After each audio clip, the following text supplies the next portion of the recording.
The newspapers held other stories, though, as well, and this is part of what I've been digging into for the last 6 months or so.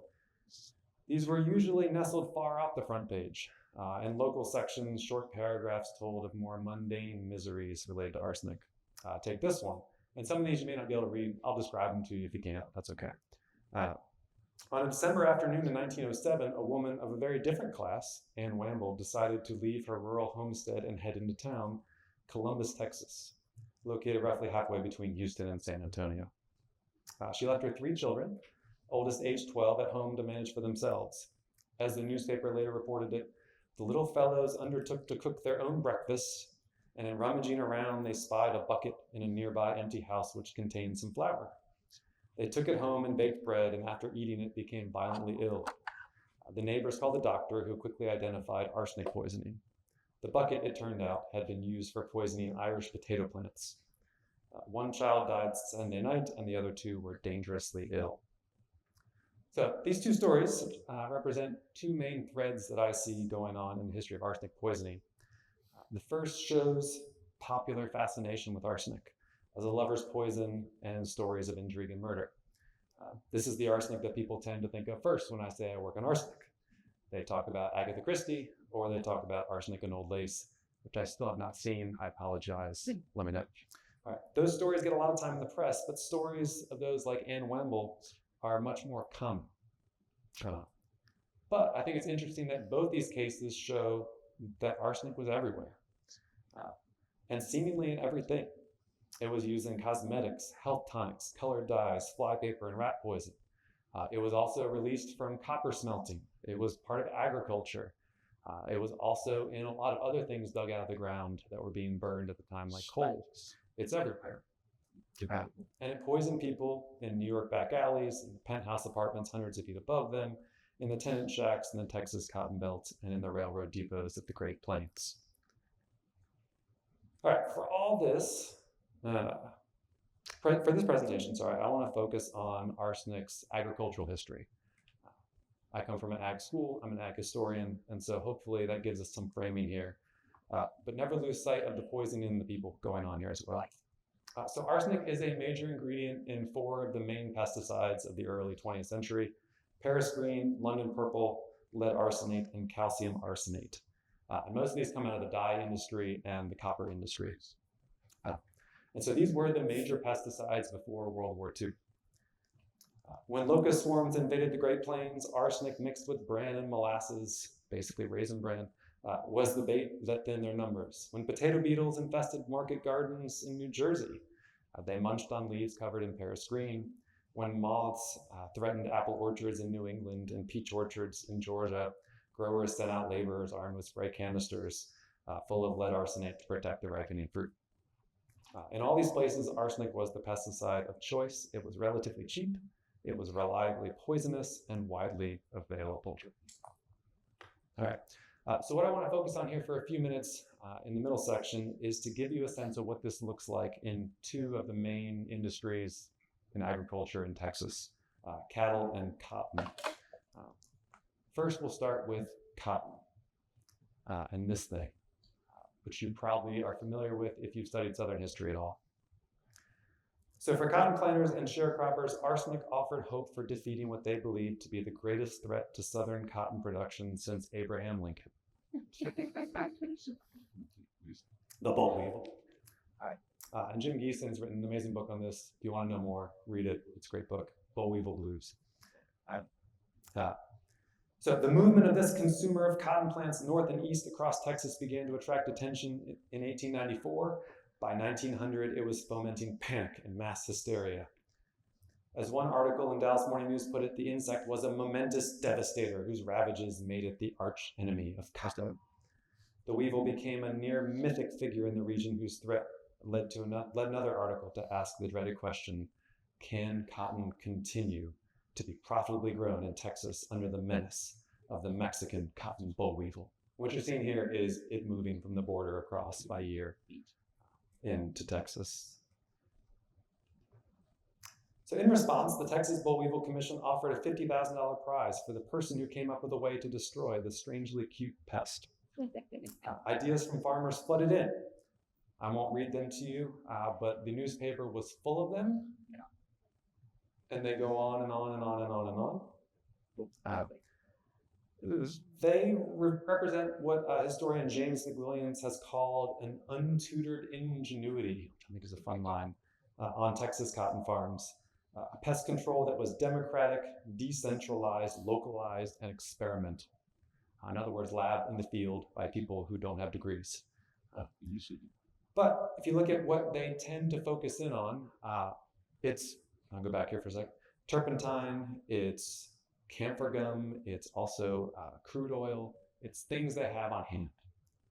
And one of the things they usually have on hand, as you can see here, is Paris green or arsenic.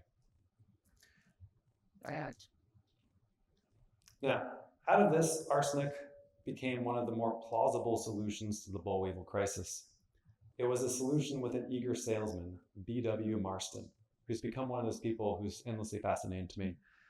He is from Louisiana. He fought in the Civil War. He is a cotton planter. He also ended up in Chicago at the 1896 convention, stumping for William Jennings Bryan.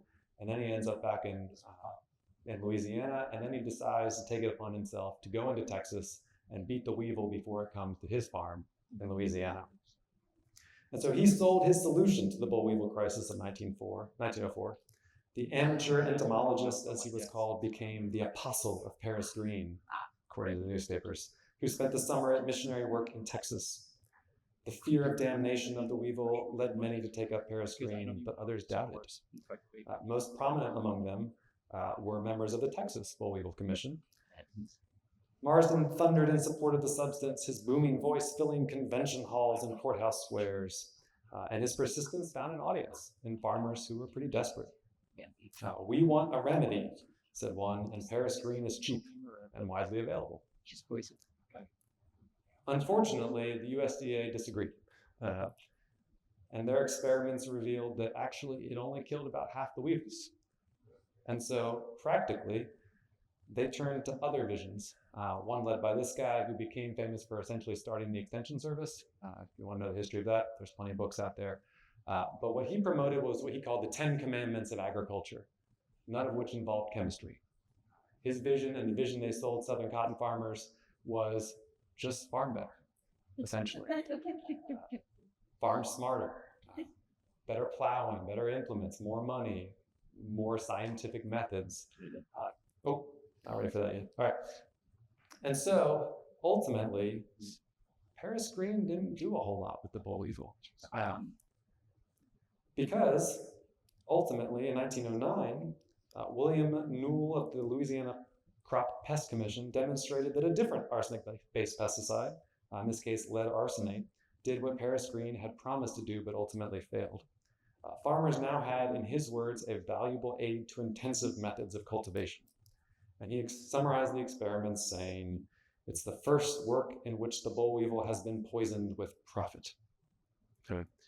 And so ultimately, arsenic is still, in a lot of ways, the solution that is rolled out. It's not, though, Paris green. It is not even London purple. It's not lead arsenate. Ultimately, it's calcium arsenate, which is one of the first pesticides sprayed by crop dusters as well on the boll weevil. And the boll weevil story continues through boll weevil eradication in the 1970s. That's a different story that doesn't have arsenic involved. All right. The second story is one that's a little less cute and a little more gross, so my apologies, but this is the cattle tick. And just take a minute and get a sense for what you're looking at. All right. So for those in Central Texas and West Texas, especially those without access to irrigation, cattle had long been the major enterprise. And I feel kind of strange coming from East Texas to tell you all that. So I won't go into any details. You know that.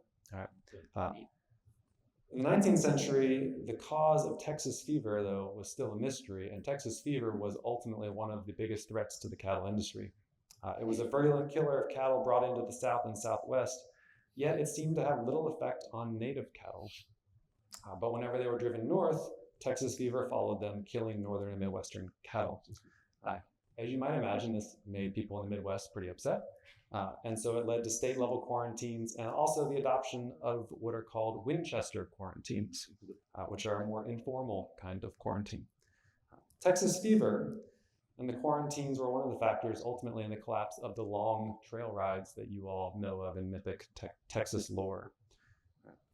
The mystery of Texas fever was ultimately solved by the Bureau of Animal Industry in 1893, which were able to connect it to then the cattle tick, which was a carrier of a certain protozoa. Once again, I won't get into the details of the science, but ultimately it was the attempt to get rid of the tick that was their solution to the Texas fever. Now in Texas was in an interesting position here in the eradication campaign because being along the border, they were the last place to get eradication, but being a cattle-heavy state, they were at the lead and really leading a lot of the development of the methods of how to eradicate the cattle tick. And so eradication ultimately, as you might guess by now, depended on the widespread use of arsenic. For eradication to work, the ticks had to be removed, and removing by hand was obviously not possible, which meant sprays or dips. More specifically, Dr. Mark Francis at the Texas Experiment Station in College Station worked with the King Ranch to develop a dipping vat that could quickly and efficiently dip hundreds of cattle per day. You may have seen these. There's still a lot of them around Texas. You can still see them, especially in state forests in Texas. But what would they dip the cattle in? Well, it being around 1900 when they started, they said crude oil would be the obvious thing to dip them in. Ultimately, crude oil with a high sulfur content created a sticky black liquid that killed the ticks. The problem was that the cattle would overheat and die because they were covered with tar. It was only when S.M. Mayo, a professor at Kansas State who had recently taken a position as the chief veterinarian in Cuba, published a revised arsenic formula for the dip, one that he modified from one he found in South Africa, that had in turn been developed by a cattleman in Australia who was working with sheep, that they found success. And here is the recipe. I don't know if you can make it, but if you can find yourself an 8-pound bag of arsenic acid, which is basically arsenic, you can make one. And so this was a recipe that pretty much anybody could mix with a sugar bag size container of arsenic and a little bit of pine tar and a very large vat. They would stir it, they would cook it over the pot, they would roll it in, fill it with water, and then you could run the cattle through, making sure someone was always there to push their head under with that little stick. All right. The one issue they had early on that I won't show you a picture of was cattle's skin would crack and ooze, but once they figured out the dosage and the level, that all worked out. Okay, so farther experiments in Fort Worth convinced the Bureau of Animal Industry by 1910 that arsenic was cheap, it was reliable, and it was safe enough to use. And they rolled it out in the thousands of dipping vats across the country. And cattle tick eradication was a major victory and an example of the value of federal programs supported by scientific consensus. There were some dynamited bats, there was some backlash, and there's some great books on that too. But ultimately it succeeded. And I think it's a fascinating comparison with Australia, which did not succeed in eradicating what they call red water. And the ticks developed resistance to arsenic, and it led to this whole other treadmill with the cattle tick in Australia. All right, so where does this leave us? Well, give you a brief summary. Arsenic was one of the major chemical pesticides. In the case of the cattle tick, it enabled eradication in the U.S. of one of the most important agricultural achievements of the 20th century. I think it's a big deal. It also is connected to the dealing with yellow fever in the Panama Canal Zone and the history of that. So if you're in the history of medicine, it's a great thing to look at. In the case of the boll weevil, though, the benefits were a lot less dramatic. They didn't eradicate the pest at that point. Instead, they in a lot of ways started the farmers on the pesticide treadmill of resistance and then developing new pesticides. And so arsenic was ultimately a pretty chemically blunt tool. It was an early part of a system of agriculture that science, government, and business then refined. Advances in chemistry during the World Wars added to the farmer's arsenal, making DDT the miracle pesticide, a miracle in part because it replaced arsenic. When the modern environmental movement set its sights on ending pollution, after World War II, they focused on DDT, PCBs, dioxin, and other chemicals that were not related to arsenic. So arsenic really fades into the background. And so that sets up then the second part. Yeah. All of this, like so much of what we historians do, can often feel pretty disconnected from our daily lives. But a few years ago, I found that the legacies of arsenic in agriculture were much closer than I thought. When I walked around the slumbering town that I call home, Commerce, Texas, I found myself at one point east of downtown, across the tracks, looking at this. And then when I got up a little closer, oh, I saw this.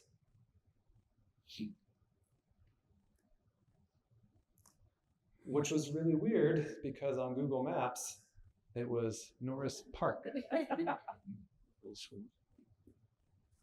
Google's not always right. That's a radical old man statement, I feel like. Okay, so Norris Park and this sign created some tension for me. And so I did some research. I did some Googling, I'll admit, to ask more questions, which led me to TCEQ, Texas Commission on Environmental Quality, which provided this brief history of the site. I'll give you a second to read it.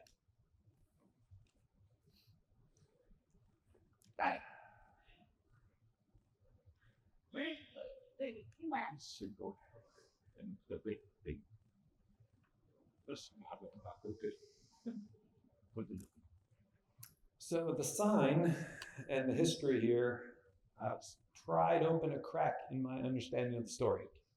All the pesticide books said arsenic was the first stage, and then World War II happened, and better chemistry, DuPont, Dow, Monsanto, DDT, all that stuff, replaced arsenic, next phase, move on. But it didn't stay stuck in that early part of the story. So what happened? Well, arsenic hadn't disappeared at all. It was no longer the cutting edge pesticide. It was not high technology. A textbook from 1978 on the ecology of pesticides had 4 pages out of 500 that dealt with arsenic. So it is not something that even students are learning much about in their agricultural classes in the 70s. But I think it's a lot like coal-fired power plants that still provide a lot of the power that we enjoy today. We think a lot about solar, nuclear, wind, natural gas, all these things, but coal continues because it's cheap, because we already know how to use it. And so, what were farmers doing with all this arsenic? Well, there's 3 main things. The first was actually not farmers. The first was they were spraying it in Vietnam. Beginning in 1961, John F. Kennedy gave the US military the green light to begin spraying herbicides on the jungles and rice paddies of Vietnam in what became known as Operation Ranch Hand. Over a decade, the US military sprayed nearly 19 million gallons of chemicals over 2.5 million acres of Vietnam. Some 62% of this was Agent Orange, which I expect most of you have heard about, that led to all sorts of lawsuits, settlements, and health problems for a lot of people who served in Vietnam. But there's still 38% left. Well, 38%, or the vast majority of what was left, was Agent Blue, which is a type of arsenic acid that was sprayed on rice paddies to kill rice plants in an attempt to essentially starve out our Vietnamese enemies in that case. So Agent Blue was the military's chemical choice for starving out Vietnamese peasants. And the second is that a type of organic MSMA and DSMA were used to kill Johnson grass, one of the most famous weeds in cotton's long history, which you see there. And then the third use was all connected to cotton mechanization. What you see here is the spread of cotton to your region, out of where I am. And I see if this works. My story is right, let's see, there. And y'all are, as I marked it right there. Okay. So one of the stories of cotton in the 20th century is it moves west, and it moves up to the Panhandle, and it moves to the Rio Grande Valley. And it's largely mechanized cotton as it spreads, especially by 65. So the third use was ultimately to kill cotton plants. There's a lot of paradoxes and strange moments in the story. But arsenic was the cheapest way to kill cotton plants. Now, why would you want to do that? Well, mechanization ultimately required the cotton plants to be desiccated if you're using a cotton stripper, or defoliated if you're using a picker.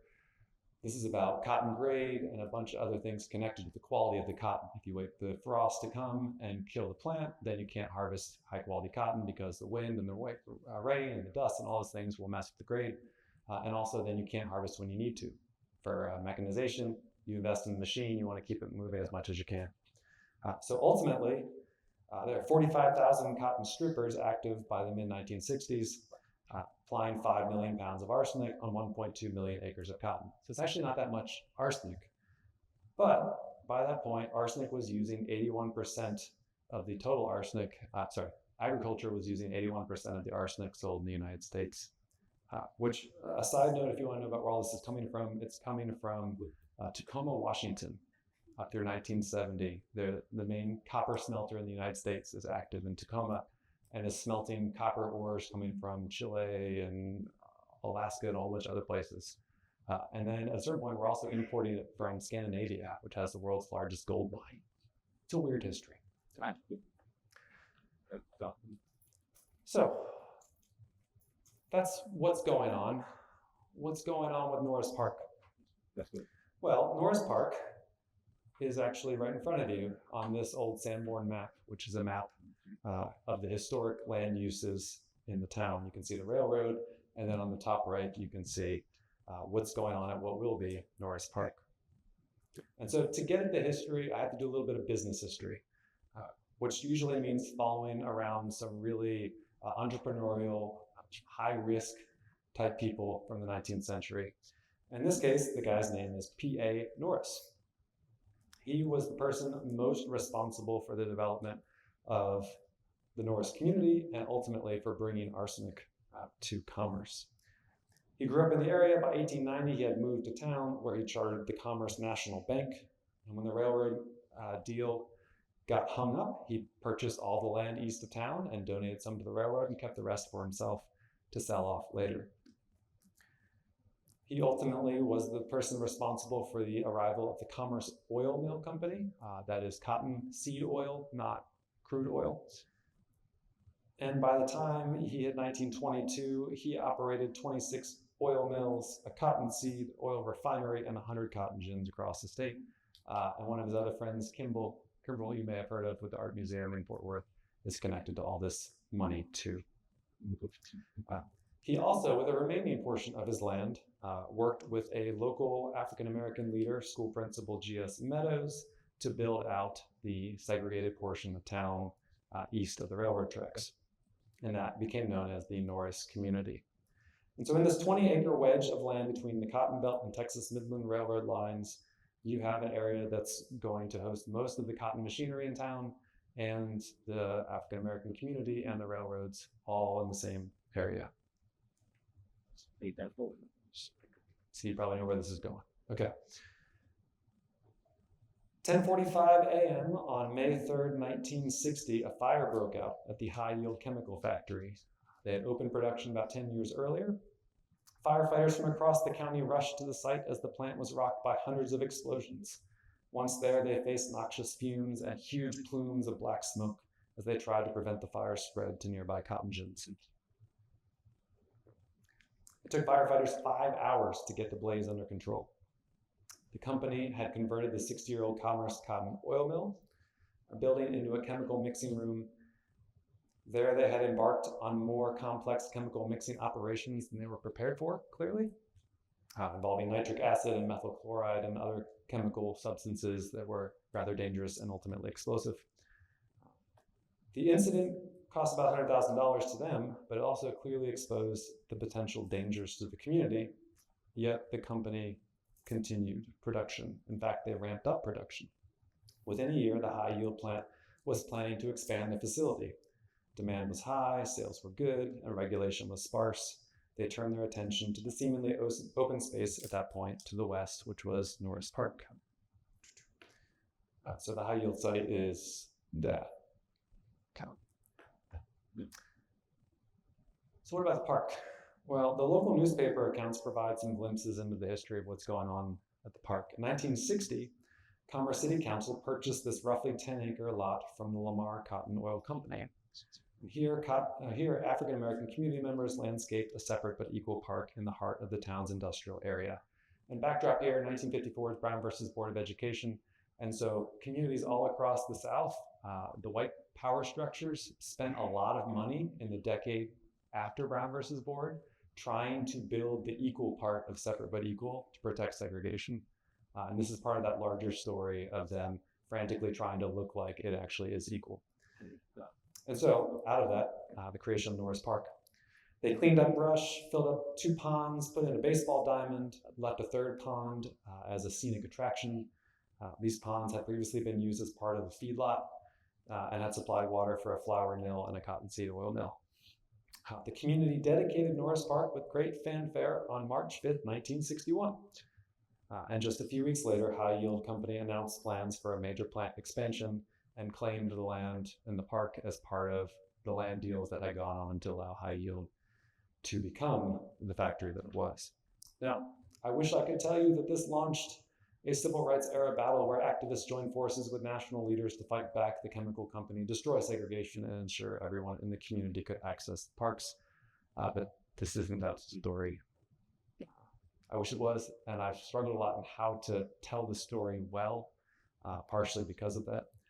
But unfortunately, power and commerce and in hundreds of other segregated rural communities, like ones you probably are aware of historically, the deals happen behind closed doors, and out of a year or 2 of that, the local industrial development authority and the factory worked out a deal, and they moved the park about a mile east, outside of town, on the edge of town, and provided High Yield with the site. And there it is. All right, so that's how we got the High Yield plant. That's the fire. It gives you a sense of what's going on, how they got this thing together. What about the farmers? One of the reasons I'm trying to write this book is that usually environmental historians and agricultural historians don't talk to each other. The agricultural historians tell stories about pesticides, about fields, about mechanization, about all that stuff. And the environmental historians tell stories about how awful chemicals are, how they destroy everything, and environmental justice stories, and all these things. But we never really bring them together. I think a few historians have done this pretty well. David Vail's done a lot with farmers as using toxicity well. A lot of what he talks about is the way that farmers talk about weeds being noxious. They actually use the language similar to pollution about weeds, which reframes a lot of how you think about pesticides. But this is one letter that I found in actually Baylor Archives. Yeah. Pogue is a senator who was from Waco. And in 1970, when the EPA was threatening to get rid of arsenic, EPA started in 1970, also give you a sense of timeline, the farmers in the area freaked out and also were encouraged to freak out by the chemical companies. There's a question there about how much this is form letters versus them actually writing letters. But they defend their usage of arsenic, and their argument's pretty simple. It's cheap, it's effective, it's not that much, and we need it. I think part of the larger story here too is that these are marginal cotton farmers by 1970. Cotton has moved to California and Arizona and all these places that have irrigation and a lot fewer pests. And so they're trying to hang on. But their choice is not one that I think we should take lightly, that they're trying to stay afloat as well. And High Yield is making money off of that, as companies do. And so headline-grabbing events like the 1960 fire made the High Yield plant seem more like a volcano. It could erupt at any moment. Put it in there for you. All right. But it was also an open sore, discharging arsenic-laden waste into the community. Every time it rained, their retention ponds would overflow accidentally into the community. And so that let them say they were containing the waste except when they weren't. Residents would later remember a yellow crust forming on their window screens from the plant's smoke. Others remembered the water running off their roof resembling orange Kool-Aid. When they was cooking the poison, one resident would later recall they never turned it off. They did it 24 hours a day. When called before the city council to explain, Harold Curtis, High Yield plant manager, downplayed local fears, explaining, "We realize that the smoke attendant to this operation is a nuisance and that there is an odor to it, but there's no danger." Which is weird because the legal definition is nuisance law. He didn't have his lawyer with him, I guess. There's no danger, he said. And in 1961, the state health department said, more nuisance than danger. But finally, 6 years later, 1967, the county finally began to pay attention. They took a sample in the roadside ditch and found that the water had arsenic at a level 42 times the lethal dose.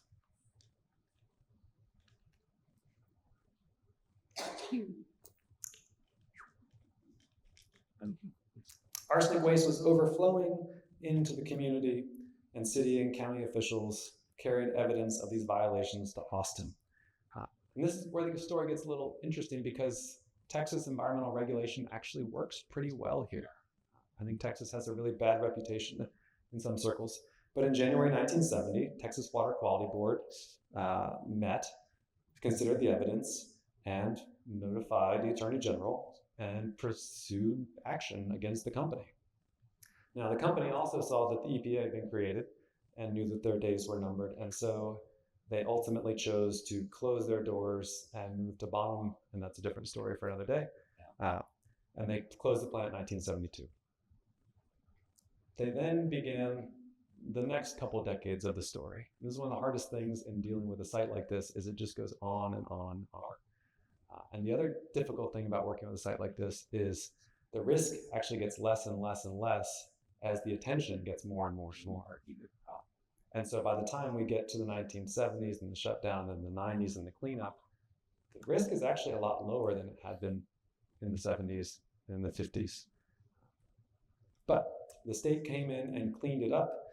Ultimately, they sold the building to Summit Furniture Industries, which they didn't really know what they were getting into, and later on they get involved in a bunch of lawsuits and ultimately have to bow out and hand it back over. But this leads to 2 decades of inspections, notices of non-compliance, and it's about this much. Government's really good at making paper, and so there's a whole like 2 or 3 shelves in the library of just endless compliance documents that I won't read to you today. All right. So what finally changed to get this place really cleaned up, though? Because ultimately, what they did was they shut down the factory, and then they quietly pretended like it was all okay. But the grass wouldn't grow because it's herbicide. Every time it rained, more dirt would wash out. They never cleaned up the ponds. They never dealt with the fact that every time they took the arsenic off the railroad car and put it into the equipment, it just dumped all over the place. And so this is the cleanup story. And the cleanup story, I think, is fascinating mostly for you college students because it starts with a person that's actually just like you. So what finally changed is in 1991, Deborah Davies, a student at East Texas University, with A&M-Commerce. We're in a name change thing right now, so just East Texas, my university. Took a class on investigative journalism, which is a really bold thing to offer. And she decided to head over to the high-yield site and take a soil sample along Sail Creek, which is in the Norris community, about 150 yards downstream from the plant. She got it analyzed in the lab, and the results came back at 2,800 parts per million. So to give you some reference, 100 was like the cleanup level at the time. Now we're down towards 10 to 15, maybe 20, depending on what time period you're looking at. And so after making a few phone calls to the government officials, Davies published an article that you see before you, December 5th. It's a great article. It's worth a read. You can pull it up on our digital commons. The quotes she gets are just beautiful. All right, so no one appears to be doing anything about it, the article concluded. The officials quoted in the piece didn't mince words about why this was. John Reinhardt from EPA explained, "You have to be organized and know how to talk in order to get the cleanup. In minority communities, nothing ever gets done because they don't know what to do," he claimed. Alan Hayes at the Texas Water Commission was more reticent to talk about the site, whose records were, he claimed, officially closed. That didn't stop him from trying to educate Davies on the way the world works. "One of the things I learned," he condescended, "is that this is a political office. Half my job is environmental and half is political. You can take that any way you want. Reinhardt, for his part, advised that people write their congressman. When we get a letter from these guys, we jump, he said. So the article was published, and within a few weeks, people in the neighborhood started reading and paying attention. Around that same time, the city elected its first African-American city councilman, who took a particular interest in what was going on in that part of the community. Yep. And so, once again, we get into a whole series of soil tests back and forth. Eventually, the environmental authorities from Austin show up. They meet with the owners of the company, or the factory owners, and they actually walk down into the Norris community. And ultimately, the cleanup is actually of the community. It's of the houses downstream and downwind. And so the East Texan article was a pebble that triggered a landslide. The town newspaper picked it up. It gets picked up in Dallas and Fort Worth and some other areas as well. And then ultimately out of this, they began the Superfund process, which is even better at generating legal fees and lots of paperwork. But it led to some really interesting questions, because around the same time, the state was dealing with another arsenic site in Bryan, Texas, that had a lawsuit connected to birth defects in children. They got real big news and ultimately led to one of the biggest environmental settlements in Texas history, which I think a lot of people would associate with oil or other companies, but it's actually arsenic related. And so with that news, suddenly they paid a lot more attention to the site in Commerce. And there's a lot in particular about the site that makes it not so bad. Clay soil, not sandy soil, so it doesn't get into the water table. There's a bunch of other issues I can get into in Q&A if you want. But the back and forth were fascinating, because ultimately the railroad, the cotton gins, and the company and the furniture company were all potentially on the hook. They're all potentially responsible parties. And so then they start pointing fingers at each other and yelling at each other and using their legal money to go investigate each other. And so out of that, you get a really rich set of sources. And the railroad was really good at this. But the basic questions: who's responsible? Pretty simple. How toxic is too toxic? How clean is clean enough? Is a way harder question than you might think. And then ultimately, to what extent is the government responsible for justice? For restorative justice, especially for the loss in property values and these kinds of things. The first two questions are pretty easy ultimately to solve through Superfund. And Superfund is designed to contain the contamination so it doesn't spread. And that's why you usually see mounds like this. They encapsulate it in clay. They make sure it can't get to anyone else. They fence it and they move on. The other side of this about justice has to be dealt with through the courts, which is its own long history that I'll just summarize briefly for the sake of time. The railroad reached an $8.5 million settlement. VPG, which is High Yield Company, and the Chickasaw Cotton Company, which ultimately bought up a lot of the cotton manufacturing, paid $10 million and then $6.5 million respectively. 2,500 residents, and ultimately this covers 4 different locations across East Texas, get their settlements, but they each settlement is with a different lawyer. So they end up getting anywhere from $500 all the way up to $10,000, which leads to all sorts of anger in the community. It's a really messy system. And then there's also $500,000 that gets assessed for environmental remediation that goes to other sites. So if you ever go into the field, environmental remediation, or if you're involved ultimately in things in wildlife, you may actually get some Superfund related money for those offsets. 11 law firms, multiple payouts. Like I said, I won't get into the details. And so, where does that leave us? Dramatic pause. Yeah.